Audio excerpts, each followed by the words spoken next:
De Deus no Evangelho de João, no capítulo 4. No Evangelho de João, capítulo 4.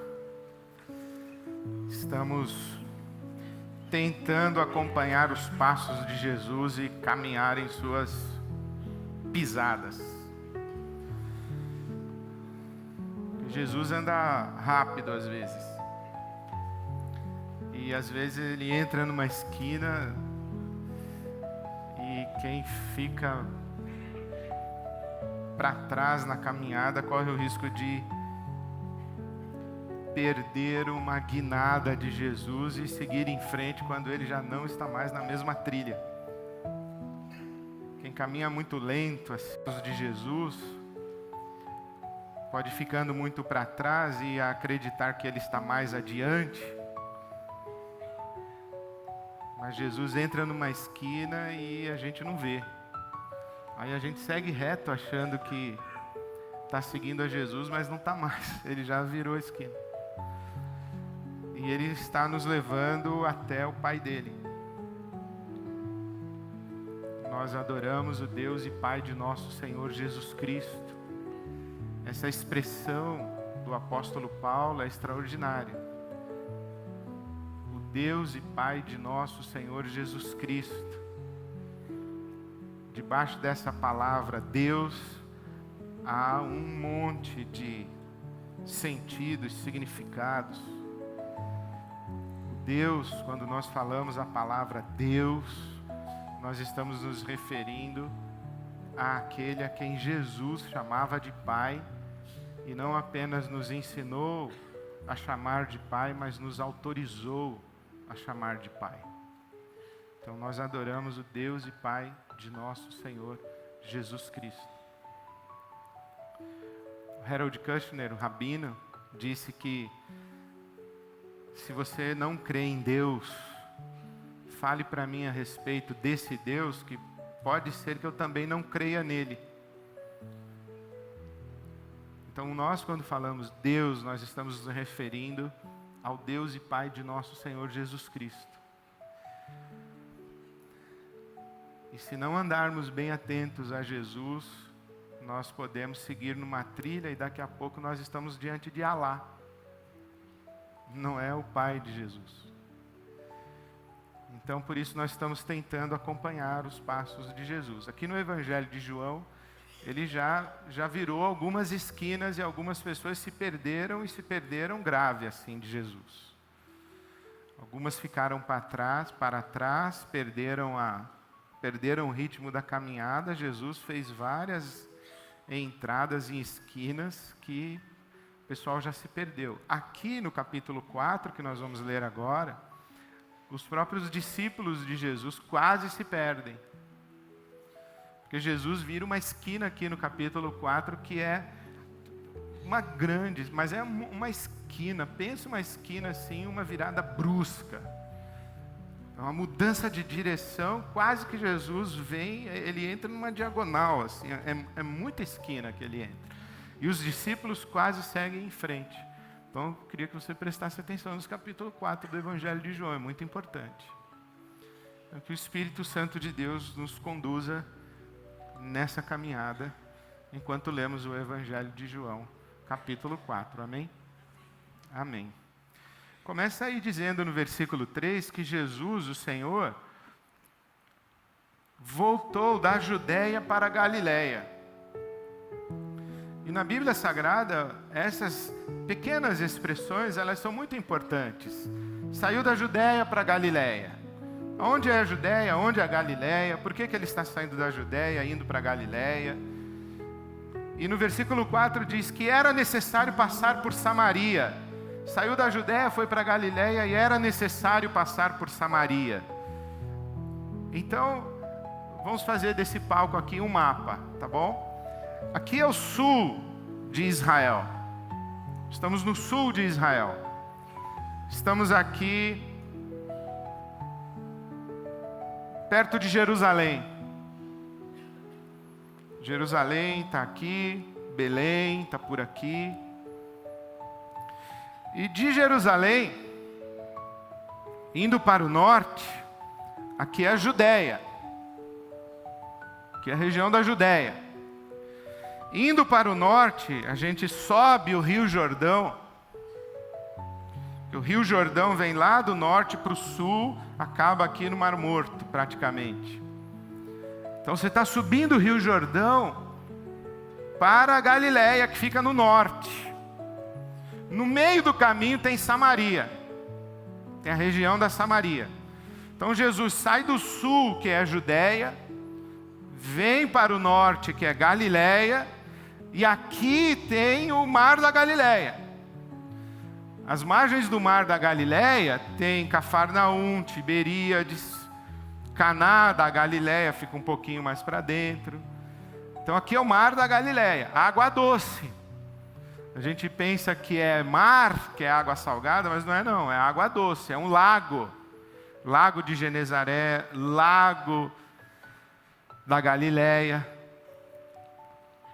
O pastor Cláudio nos ensinou domingo passado que tem ondas nesse lago. Não tem lago com onda? Tem sim. Por isso a gente chama o Mar da Galiléia. Tem vila de pescador, parece um mar, mas é água doce. Porque logo mais assim ao norte, tem as chamadas colinas do Golã, onde tem neve. No inverno tem neve. E no verão, o degelo da neve do Golã vem para o Mar da Galiléia, que é água doce, escorre pelo Rio Jordão, e ainda hoje a água doce do Mar da Galiléia, do degelo do Golã, responde por 70% mais ou menos do abastecimento de água de Israel. Então aqui, olha, Mar da Galiléia, Rio Jordão, Mar Morto, aí vem para o sul, Jerusalém, aqui a Judéia, Samaria, e lá ao norte a Galiléia.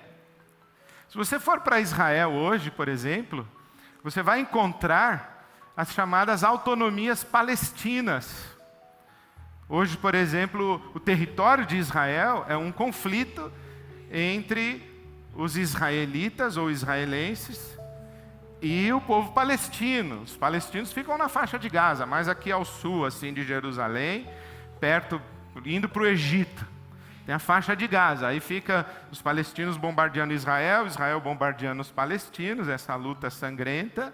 Mas aqui dentro do território de Israel, tem alguns territórios, algumas cidades que são autonomias palestinas. Então, por exemplo, se você vem andando por uma estrada, e hoje, estou falando de hoje, 2016, se você vem andando hoje em Israel, você chega numa cidade palestina, a estrada não passa no meio da cidade, a estrada faz uma volta longa, vem por aqui, contorna a cidade palestina e segue viagem. E se você quiser entrar, se você está fazendo, por exemplo, visitando Israel, você está num grupo que está visitando Israel e tem um guia israelense com você no ônibus, quando chega numa cidade que é uma autonomia palestina, por exemplo, Belém. Belém é uma autonomia palestina. O ônibus para na muralha de Belém, é uma cidade murada. Lá nasceu quem mesmo? Jesus. Foi chamado o príncipe da paz. Então, a cidade onde nasceu o príncipe da paz é uma cidade murada. E então o ônibus vai parar aqui na entrada de Belém.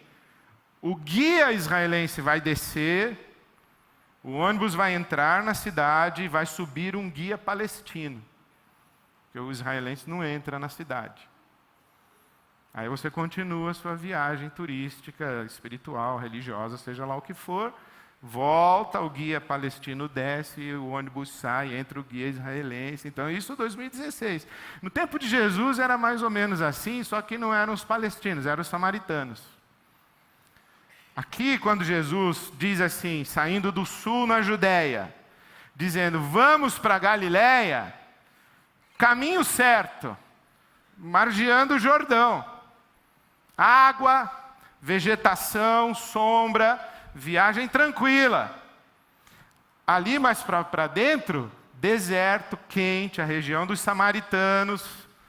Aí já é a primeira virada de esquina que Jesus dá. Os discípulos dão seta para pegar a estradinha para o Jordão, Jesus dá seta para Samaria. Aí os carrinhos saem assim, os discípulos voltam e falam, opa, Eles devem ter trocado olhares, dizendo: por que Jesus quer passar em Samaria? Por que ele vai por dentro de Samaria? Por que ele não vai aqui pelo Jordão? Ele vai por dentro de Samaria? Ele vai passar por Samaria? Por quê? Então continue lendo. Versículo 5. Jesus chegou a uma cidade de Samaria chamada Sicar. João 4, 5. Perto das terras que Jacó dera ao seu filho José. Então ele chegou às terras que Jacó dera ao seu filho José. O que isso quer dizer? Também é interessante. José é filho de Jacó. Jacó casou-se com 2 mulheres. Naquele tempo era possível. Casou-se com 2 mulheres. A primeira chamava-se Lia. A segunda chamava-se Raquel. Qual era a mulher preferida? Raquel. Por isso é que se diz que Jacó era semi-analfabeto, amava Raquel e não Lia. Mas não é boa essa. Mas contei de manhã, fiz questão. Então, Jacó, ele casou-se com Lia. Lembra-se que Jacó trabalhou 7 anos para casar com uma das filhas de Labão. Casou-se com Lia. Depois mais 7 para casar-se e ter direito a desposar Raquel. Judá é o 4º filho de Jacó com Lia. E José é o 1º filho de Jacó com Raquel. E Jesus é o leão da tribo de Judá. Os samaritanos são descendentes de Jacó, de Isaac, de Abraão, mas são descendentes de Jacó pela linhagem de José. Jesus é descendente de Jacó pela linhagem de Judá, filho de Jacó com Lia. Então aqui a terra dos samaritanos é a terra que Jacó deu ao seu filho José. Vamos seguindo. Capítulo 4, versículo 6. Havia ali um poço de Jacó. E Jesus, cansado da viagem, sentou-se à beira do poço. E isso se deu por volta do meio-dia. Nisso veio uma mulher samaritana tirar água e disse-lhe Jesus: dê-me um pouco de água. Onde estavam os discípulos nessa hora? Os discípulos tinham ido à cidade comprar comida. Foram no McDonald's, alguma coisa assim. A mulher samaritana lhe perguntou: como o Senhor, sendo judeu, pede a mim, uma samaritana, água para beber? Pois os judeus não se dão bem com os samaritanos. Isso aqui é uma briga muito antiga. Os judeus não se dão bem com os samaritanos. Essa briga aqui acontece, é de longa data, mas ela começa ali mais ou menos quando morre o rei Salomão. Israel, quando está na terra prometida, Canaã, tem o período dos juízes, mas depois tem o rei Saul, o rei Davi e o rei Salomão, filho do rei Davi. E o filho de Salomão, Roboão, assume o trono. E quando Roboão assume o trono, o pessoal não gosta do Roboão. E aí um camarada chamado Jeroboão promove um cisma e uma rebelião em Israel. E das 12 tribos de Israel, 2 ficam aqui no sul, Judá e Benjamim, e fazem a capital Jerusalém. E 10 tribos rebeldes seguem Jeroboão e fazem o reino do norte, capital Samaria. E Jeroboão constrói um templo na cidade de Siquém, aqui na região dos samaritanos. Um templo em que o povo do reino do norte adorava a Deus, porque o rei Jeroboão não queria que o povo do reino do norte fosse adorar em Jerusalém, lá no reino do sul. Dá para entender? Então, Roboão, reino do sul, Jerusalém. Jeroboão, reino do norte, Samaria. Aqui no reino do sul, quando Deus quer disciplinar o reino do sul, o reino do sul é levado para o cativeiro na Babilônia. E como é que a Babilônia pensava a sua política de expansão? Pegava o povo de um território conquistado, levava para sua terra e fazia desse povo escravo. Então aqui pegou o povo do Reino do Sul, levou para lá, na Babilônia. Só que entrou uma outra potência no cenário mundial, que derrubou a Babilônia, a Assíria, com uma outra estratégia de expansão geopolítica.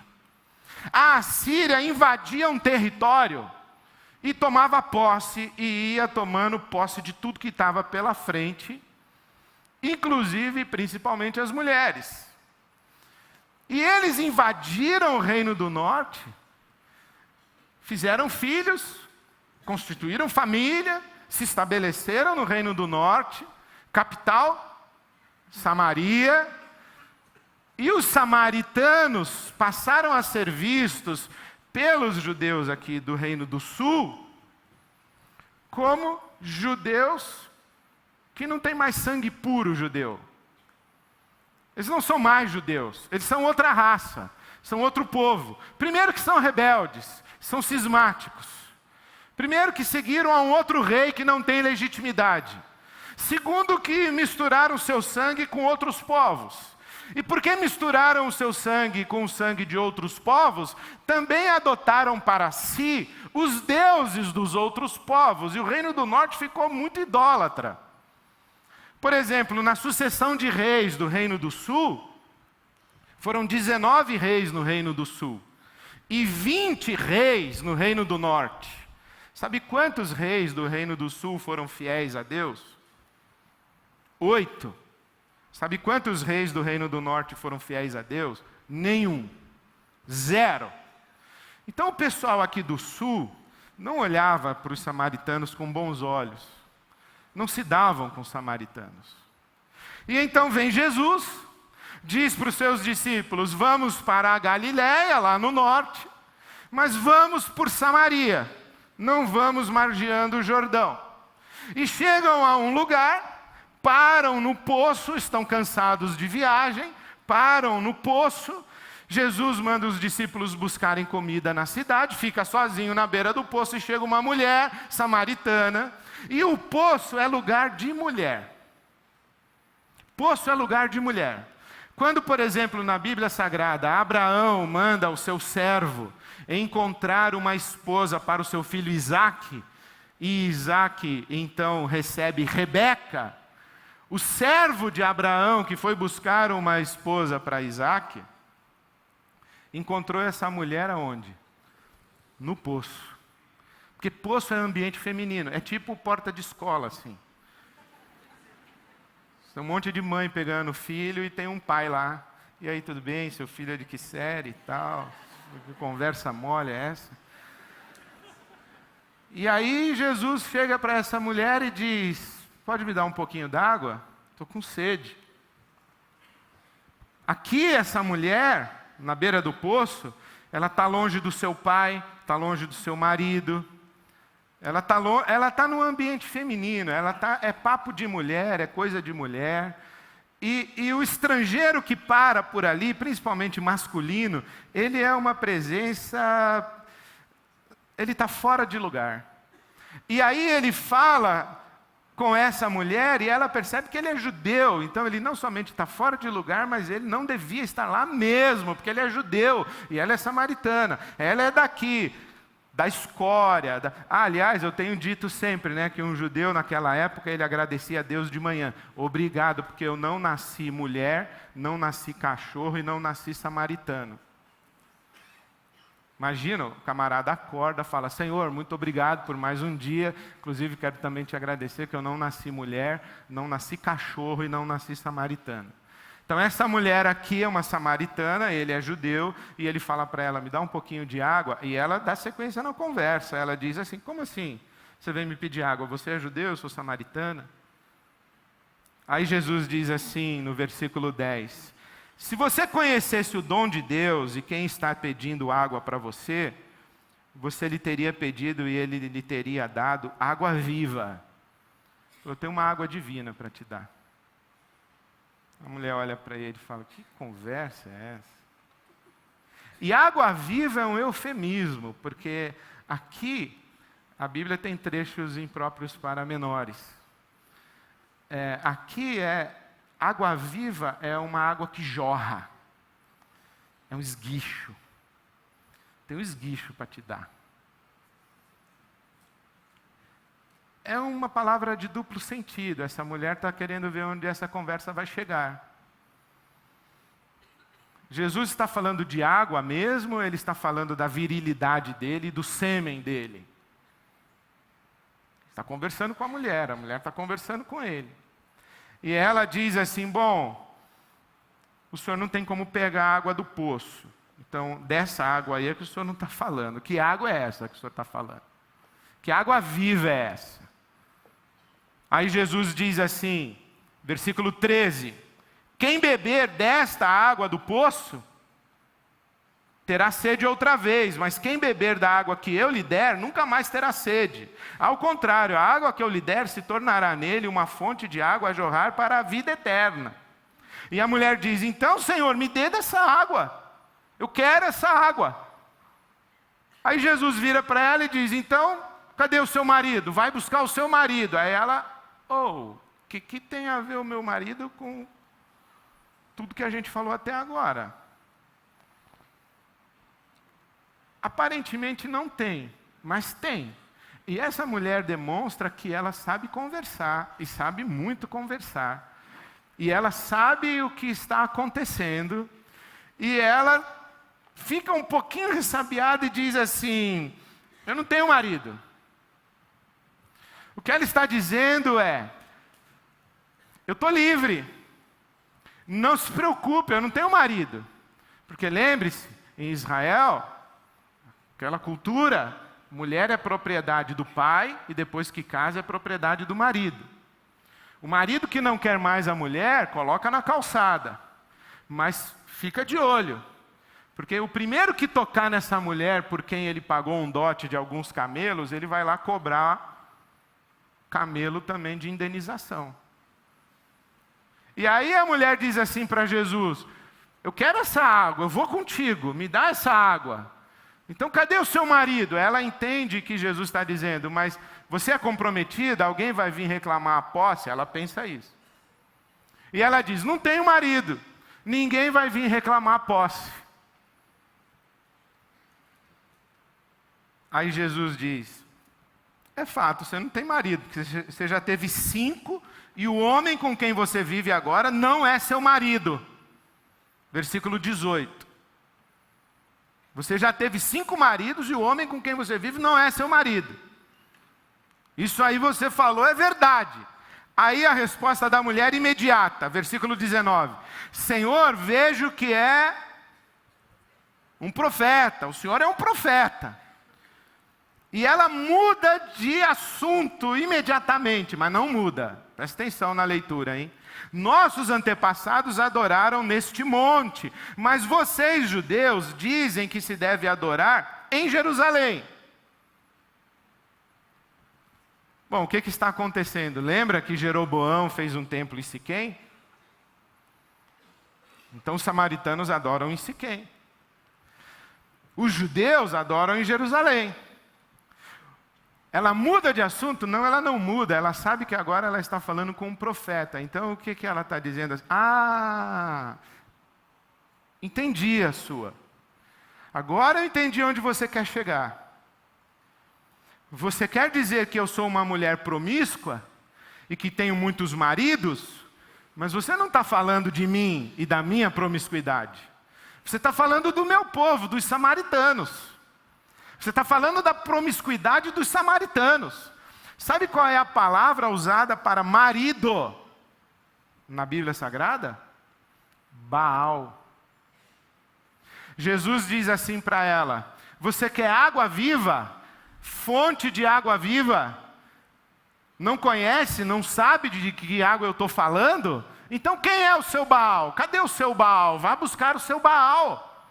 Vá buscar o seu Senhor. Como é que Sara se reportava a Abraão? Como é que Sara o chamava? De Senhor. Baal é Senhor. O homem é o senhor da mulher. O marido é o senhor da mulher. Então essa mulher diz assim: ah, entendi. Você está dizendo que eu tenho muitos maridos, mas na verdade você está criticando o povo samaritano, dizendo que é o povo samaritano que tem muitos deuses, que adora os Baalins, que adora os ídolos. Você está falando da promiscuidade, da prostituição e do adultério do meu povo. Então onde que a gente deve adorar? E eu quero lembrar para o senhor que nós adoramos em Siquém, porque foi aqui em Siquém que Abraão, o nosso antepassado, construiu o primeiro altar em que ele adorou ao nosso Deus. Foi aqui em Siquém que Josué reuniu o povo e disse: eu e a minha casa serviremos ao Senhor. Foi aqui. Foi aqui em Siquém que José, o nosso antepassado, que nos tirou lá, que nos cuidou no Egito, foi aqui em Siquém que José, o nosso antepassado, foi sepultado. Os ossos dele estão sepultados em Siquém. Por isso nós adoramos a Deus aqui. E vocês adoram a Deus lá em Jerusalém. Onde é que é o lugar certo? Aí Jesus responde para ela: minha senhora, nem em Jerusalém, nem em Siquém. Versículos 23 e 24. Está chegando a hora, e de fato já chegou, em que os verdadeiros adoradores adorarão o Pai em espírito e em verdade. São estes os adoradores que o Pai procura. Deus é espírito, e é necessário que os seus adoradores o adorem em espírito e em verdade. E a mulher então diz: ok, não vamos discutir mais, porque quando vier o Messias, veja aí, quando vier o Messias, versículo 25, ele está chegando, e quando ele vier, ele vai explicar tudo isso para nós e vai resolver essa celeuma. Não vamos discutir mais. Vamos esperar o Messias chegar e ele esclarece para nós. Nessa hora, Jesus deve ter se levantado, estendido a mão e disse: muito prazer, Messias. Eu sou o Messias. Eu que falo com você, eu sou o Messias. E a tradução de João 4:26 poderia ser muito bem: sabe quem está falando com você? Você sabe com quem você está falando? Você não sabe. Você está falando com eu sou. Eu sou está falando com você. Quem é eu sou? O mesmo que falou com Moisés. Essa mulher, então, agora recebe a revelação de que ela está diante do Messias. Então você imagina que esse é o momento do ápice da conversa entre Jesus e essa mulher samaritana. Agora ela está diante do Messias. Você imagina o olhar dessa mulher para Jesus. Ela está diante do Messias. Você imagina a tensão que está nesse momento aqui. Nessa hora, quem chega? A galera que foi no McDonald's. Versículo 27. Naquele momento em que a mulher está olhando para Jesus, Jesus olhando para a mulher, ela acabou de receber a revelação que ele é o Messias. Naquele momento, os seus discípulos voltaram e ficaram surpresos. Levaram um susto, ficaram em estado de choque, ao encontrá-lo conversando com uma mulher samaritana num poço, e aquele climão, eles param, um olha para a cara do outro, e eles não têm sequer coragem de falar com Jesus, e o comentário deles é: o que Jesus quer saber, e que papo é esse que ele está tendo com essa mulher, e por que ele está conversando com ela? Mas eles não falam nem para Jesus, eles entram em estado de choque. E aqui é uma outra esquina, hein? Eles são pegos de surpresa. E essa mulher o que faz? Versículo de número 28. Deixando o seu cântaro, a mulher volta à cidade e diz ao seu povo: venham ver um homem que me disse tudo o que tenho feito. Será que ele não é o Cristo? Cristo é título. Jesus, o Cristo. Jesus, o Messias. Cristo é o equivalente grego para o hebraico Messias. Então, eu achei um homem, um profeta que me disse tudo o que eu tenho feito. Será que ele não é o Messias? Venham ver. E então o versículo 39 do capítulo 4 de João diz: muitos samaritanos daquela cidade creram nele por causa do seguinte testemunho dado pela mulher. Ele me disse tudo o que tenho feito. Assim, quando se aproximaram dele, os samaritanos insistiram em que ficasse com eles, e ele ficou 2 dias. Ele ficou em Samaria com a escória de Israel, com gente desqualificada, com porco, com cachorro. Ele ficou com os samaritanos 2 dias. Os discípulos chegam, pegam aquele climão de Jesus com essa mulher samaritana, e Jesus vira para eles e fala assim: vou ficar mais 2 dias aqui, ó. Aí um deve ter olhado para o outro e falou assim: eu não acredito, tu quer ver que ele vai querer dormir na casa dela? Nós vamos ficar aqui em Samaria, nós vamos dormir na casa desses nojentos, desses porcos, desses cães. Nós vamos ficar aqui com essa gente, nós vamos ter que comer na mesa deles, dormir na cama deles, pegar o sabonete deles, que eles já passaram neles, e passar na gente também, que nojo. Não vou conseguir tomar na mesma caneca que eles colocaram a boca, não vou conseguir. Comer no mesmo garfo que eles comem, no mesmo prato que eles comem. Não vou conseguir dormir na cama deles, eu tenho nojo desses caras. 2 dias, onde Jesus está com a cabeça, o que ele está querendo, eu não estou entendendo o que ele quer. 2 dias aqui com esses caras. E aí continua o capítulo 4. Assim, quando se aproximaram dele, os samaritanos insistiram, ele ficou, versículo 41. E por causa da sua palavra, muitos outros creram e disseram à mulher samaritana: agora cremos, não somente por causa do que você disse, mas porque nós mesmos o ouvimos e sabemos que este é realmente o Salvador do mundo. O Salvador do mundo. De onde eles tiraram essa ideia? O Salvador do mundo. Os samaritanos, essa corja, conseguiu enxergar em Jesus que Ele é o Salvador do mundo.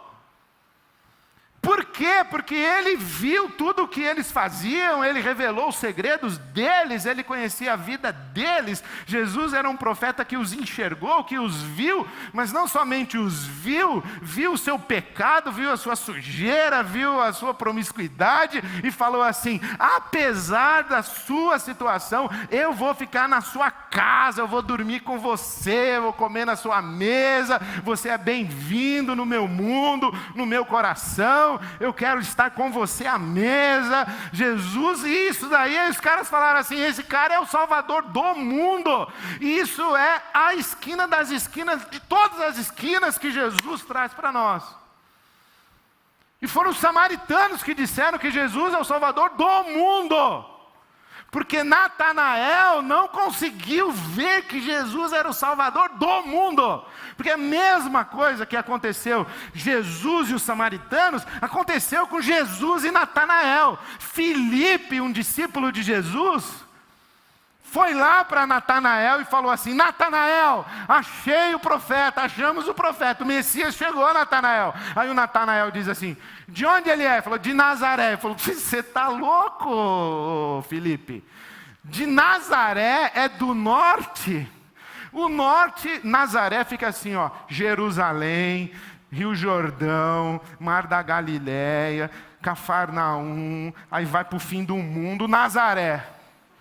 Aí o Natanael diz: pode vir alguma coisa boa de Nazaré? Nazaré estamos nós, Felipe, nós somos aqui da Galileia, nós somos nada com nada.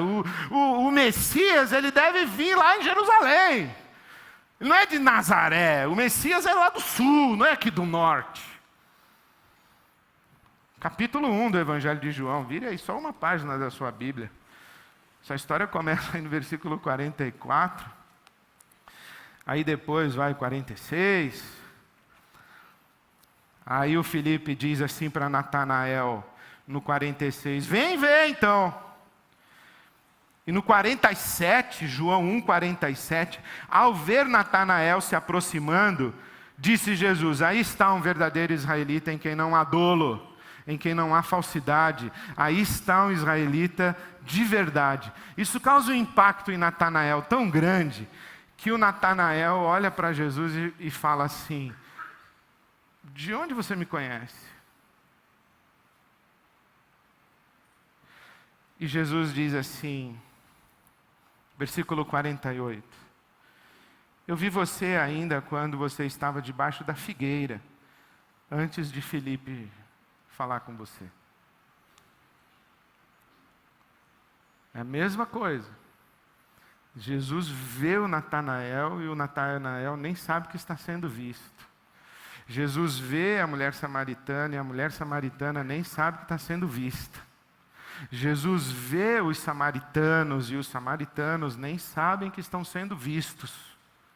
Mas quando Natanael tem essa experiência com Jesus, olha o que ele diz no versículo 49. João 1,49. Natanael declarou: Mestre, tu és o Filho de Deus, tu és o Rei de Israel. Tu és o Rei de Israel. E o que os samaritanos disseram? Tu és o Salvador do mundo. Quem eram os samaritanos? O mundo. Quem eram os caras aqui do sul? Israel. Puro sangue. Quem eram os caras do norte, de Samaria? Eram os rebeldes, que seguiram Jeroboão, o rei ilegítimo. Eram os caras que adoravam no templo errado. Adoravam do jeito errado. Eram os caras que eram promíscuos porque se misturaram com todos os povos. Eram os caras que adoravam um monte de deuses. Eles eram os caras que estavam no 5º casamento. Já não estava nem no 5º casamento. Já estava numa relação que nem casamento podia se chamar. 5 maridos tivestes e o que tem agora nem é teu marido. Então, esse pessoal aqui. Só que esse pessoal aqui olha para Jesus e fala: o Salvador do mundo. E esse pessoal aqui olha para Jesus e fala: o Rei de Israel. E os samaritanos dizem: o Salvador do mundo. E aí acabou a história. E aqui eu deveria ir embora e dizer boa noite, Deus abençoe, tal. Porém, eu não consigo me despedir de você sem dizer pelo menos umas 2 coisinhas a mais. A primeira é que quem lê esse capítulo 4 do Evangelho de João vai dizer que se tem alguém que pode ser acusado de promiscuidade, é essa mulher samaritana. Mas aos olhos dos discípulos, quem tem um comportamento dúbio é Jesus.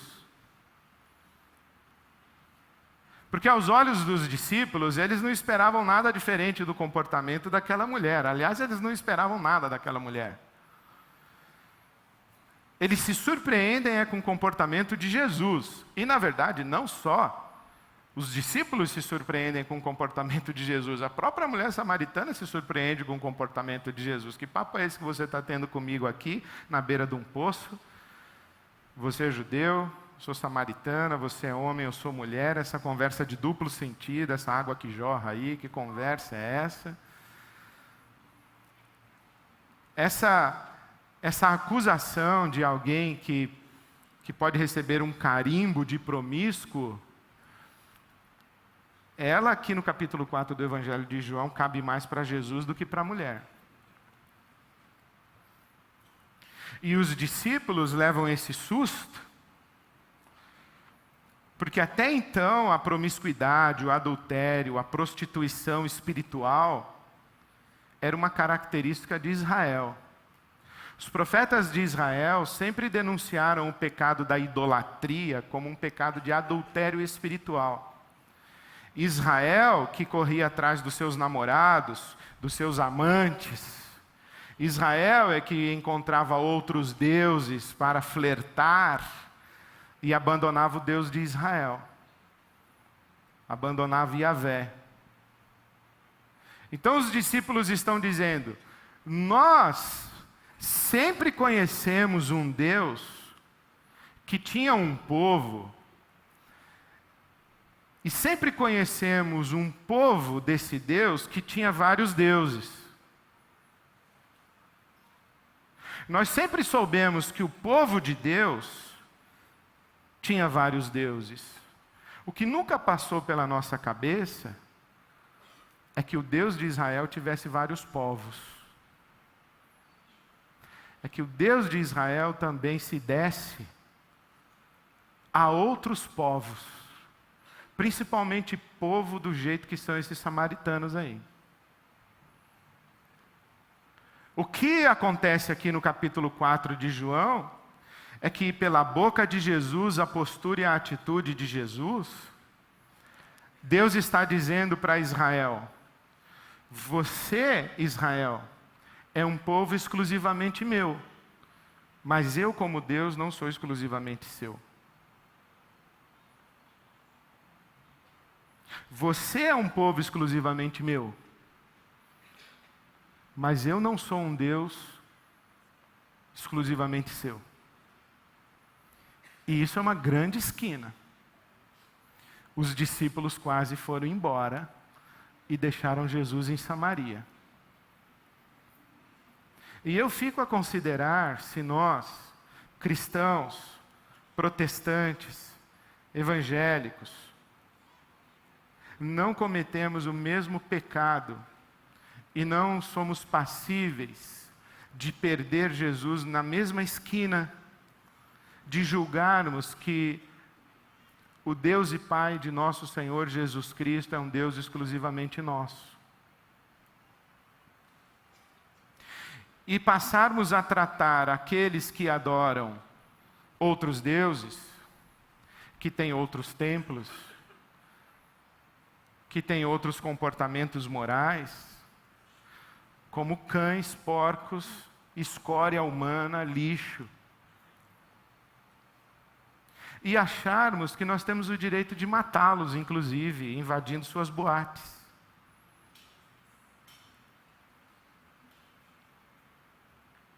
Por quê? Fora as explicações de Freud, as conjecturas freudianas da ação daquele homem que invadiu a boate gay em Orlando e cometeu o assassinato de mais de 50 pessoas, fora as conjecturas freudianas, há uma motivação religiosa, islâmica. Então, um radical islâmico achou-se no direito de matar, assassinar as pessoas que não adoram o mesmo Deus dele, não se comportam do mesmo jeito que ele, não têm a mesma moral que ele, não têm a mesma experiência espiritual, religiosa, seja lá o que for que ele tem. E ele foi lá e matou todo mundo. Isso é assustador. Porque antes de cometer o pecado de assassinar, existe um pecado de julgar-se no direito de matar. De julgar-se no direito de julgar, estabelecer sentença e dar o veredito e condenar e executar a sentença. Pensa que é Deus? Então isso é assustador. Agora, mais assustador é o conjunto de igrejas batistas que se solidarizou com ele. Os pastores batistas nos Estados Unidos, que foram aos púlpitos de suas igrejas dizendo o seguinte: este homem em Pulse, em Orlando, na boate, foi enviado por Deus. O pastor da igreja batista levantou-se no domingo e disse: estou hoje agradecido a Deus porque Orlando amanhece mais segura. E este homem que matou homossexuais, pedófilos, lésbicas, gays e etc., este homem foi um emissário de Deus. E para o sepultamento das vítimas assassinadas naquela boate, houve necessidade de proteção policial, porque os grupos radicais cristãos ameaçaram invadir os serviços fúnebres daquelas famílias e cometer uma violência ainda maior. Então, eles precisaram de proteção policial para sepultar os seus filhos e se protegeram de quem? Não só dos radicais islâmicos ou dos mal resolvidos com a sua sexualidade, mas eles se protegeram inclusive dos nossos irmãos batistas, que moram nos Estados Unidos e que são cristãos fundamentalistas. E sabe por quê? Porque também a gente comete esse pecado de achar que Deus é exclusivamente nosso. Em vez de nos rendermos em adoração a Deus pelo fato de nós sermos um povo que é exclusivo dele, o nosso Deus, nós achamos que Ele é que é exclusivamente nosso. E sabe o que é mais assustador? É que se você colocar um cristão fundamentalista aqui, ó, e colocar ali um fundamentalista do Islã, e um cristão meio liberal, assim, que nem dizem que nós somos, esse cristão fundamentalista aqui, se tiver que escolher alguém para jantar, vai jantar com um fundamentalista islâmico, vai falar: cara, eu quero me solidarizar contigo, você fez um trabalho de Deus, cara, matando aquele pessoal na boate gay. Porque o fundamentalismo não é só uma questão de crenças, é uma questão de postura de coração. Dois fundamentalistas com crenças diferentes, eles são idênticos entre si, independentemente de suas crenças. Eu não suporto esse pessoal do PT. Não aguento nem ouvir. Não quero nem conversar. Não dá para conversar com esse pessoal. Falei, contigo dá. Eu detesto esses coxinha, a elite branca de São Paulo. Essa corja que está no poder. Não dá para ouvir esse pessoal. Mas um camarada dizer que o problema do governo militar foi não ter matado o suficiente e receber o aplauso de cristãos, não é uma questão de ideologia, pessoal. É uma questão de evangelho. Jesus virou uma esquina e ele foi lá com os samaritanos. Não interessa se o camarada pensa diferente de você, adora um Deus diferente do seu, tem uma moral diferente da sua, tem uma ideologia política, uma visão econômica, tem um partido. Não interessa, você é um seguidor de Jesus Cristo, você é um seguidor do Príncipe da Paz. Você tem no seu coração e na sua boca o sagrado encargo de ser um portador das palavras de reconciliação. Deus nos deu o ministério da reconciliação. Se dependesse dos discípulos, eles teriam passado ao largo de Samaria. Jesus falou assim: nada disso, é em Samaria. Mas ali está uma corja. Eu não quero saber quem é corja. Eu sou o Salvador do mundo, eu não sou rei de Israel. Não ouse sentar-se na cadeira do juiz.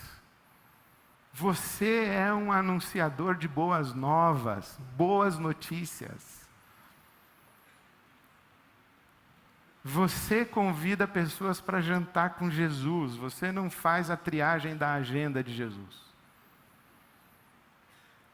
Você não foi chamado para dizer quem pode ou não pode sentar-se à mesa com Jesus. Você não foi chamada para dizer com quem Jesus pode jantar ou quem Jesus não pode jantar. Você só foi chamado para agendar jantares com Jesus. E aí Jesus pode olhar para mim e falar assim: Ed René, você não faça isso não, filho. Eu não sou um Deus exclusivamente seu, não. Você que é exclusivamente meu, mas eu não sou exclusivamente seu. Não julgue no meu lugar. Convide as pessoas para que elas jantem comigo. Deixa, eu vou passar 2 dias com elas. A nossa tarefa, eu fico imaginando se não é muita pretensão da minha parte. Aí eu falar assim, Senhor, o senhor não acredita quem que eu consegui cativar hoje para jantar com a gente hoje à noite? Ó, esse aqui. Tenho nojo, tenho nojinho dele, mas estou obediente ao Senhor. Porque há pessoas que são odiosas e odiáveis. Não nego. Tem gente que eu só janto por causa de Jesus, não é por causa delas, é porque Jesus está no jantar. Porque se Jesus não tivesse, eu também não estaria. Só que Jesus me ensinou isso, que Ele come com pecadores e pecadoras. E que Jesus, Ele prefere comer com pecadores e pecadoras do que com fariseus e doutores da lei e sumos sacerdotes. Nós invertemos a parada. O que me leva a dizer também que nós, como cristãos, não deve existir nada que nos tire da mesa de alguém e que tire alguém da nossa mesa. Porque nós somos os embaixadores de Jesus. Nós não precisamos ficar sócio, ser pastor na mesma equipe, casar. Não precisamos nada disso. Nós só precisamos estender a mão para a comunhão. E convidar à mesa. Aí você fala assim, não, mas o que essa pessoa fez é inominável. Ela afrontou meu Deus. Aí Jesus vai estar olhando para você e falar, afrontou seu Deus. E você vai rejeitar. Você vai deixar de fora da sua mesa. Ô Ed, por que você não está com essa pessoa aí? Temos uma divergência política aqui, é coisa de coxinha e mortadela que o senhor não entende direito, é coisa aqui do Brasil, temos essa divergência, não podemos sentar mais à mesma mesa. Aí Jesus vai dizer, é que ele tem uma orientação sexual diferente da minha, uma conduta moral diferente da minha, Tá bom, eu vou começar a selecionar as pessoas com quem eu janto. Você está fora hoje, viu, filho? Não seria o caso de nós nos colocarmos diante de Deus e de você pensar agora, exatamente agora, pensa assim, qual uma pessoa que eu... Pode pensar, porque eu tenho nojo de algumas pessoas. Tenho. Pensa uma dessas aí. Ou uma pessoa que não precisa nem você ter nojo, você só não está na mesa com ela e ela não está na mesa com você. Aí você pensa e diz assim, eu sou portador de um convite. Qual? Jesus convidou nós dois para jantar hoje à noite, você vai?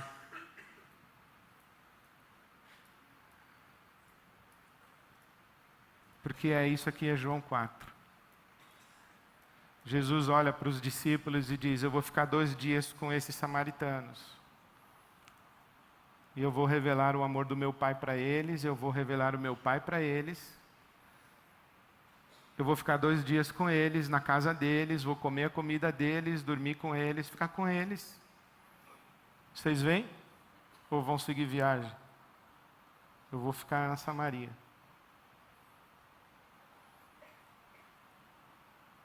É diante dessa pergunta de Jesus que nós todos estamos o tempo todo. E estamos sendo chamados a essa conversão. É essa esquina que Jesus virou e que nós não podemos perder Jesus de vista. Chamar as pessoas para que se sentem à mesa com Jesus. E o nosso sagrado encargo é que nós carregamos a reputação de Jesus com a gente. E há muita gente que odeia Jesus, mas não conhece Jesus. Odeia o Jesus que nós expressamos para eles. não rejeita o Jesus, rejeita os discípulos de Jesus e acaba rejeitando Jesus junto. Então a nossa tarefa é a convocação para a reconciliação. É lembrarmos que nós somos o povo exclusivo de Deus, mas Deus não é exclusivamente nosso. Corremos o risco de Jesus hoje à noite estar jantando em algumas mesas que nós não queremos estar, e que a nossa mesa Jesus não está, não porque Ele não quer, é porque nós não queremos estar à mesa onde Ele está. Não perca a oportunidade de jantar com Jesus hoje à noite. Jesus disse: eis que estou à porta e bato. Se alguém ouviu a minha voz, abriu a porta, então eu entro em sua casa, me assento com Ele e participo da ceia. Ponha a mesa, Jesus está batendo a sua porta. Agora se prepare para o pessoal que Ele traz junto para o jantar. Deus te abençoe.